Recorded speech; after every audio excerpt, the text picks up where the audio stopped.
মা, ও মা, শোনো না, আমি খেলতে যাচ্ছি। বেশি দেরি করব না, অল্প কিছুক্ষণ খেলা করেই চলে আসব। ঠিক আছে, যাচ্ছিস যা, তবে বেশি দেরি করবি না, তাড়াতাড়ি চলে আসবি কিন্তু। আচ্ছা মা, আমি তাহলে গেলাম।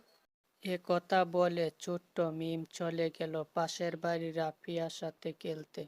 রাফিয়া অনেক ধনী পরিবারের একমাত্র মেয়ে।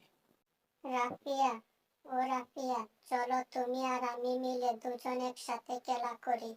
এই, যা তো ফকিন্নি, তোর সাথে খেলবো আমি? তোর সাথে আমার যায়, মা দেখলে অনেক বকবে। তুই এখন ওখান থেকে যা। কি হলো, যা বলছি। এ কথা শুনে মিম মন খারাপ করে ওর বাড়িতে চলে আসলো। রাফিয়ার ওইসব কথা শুনে অনেক কষ্ট পেল ছোট্ট মিম।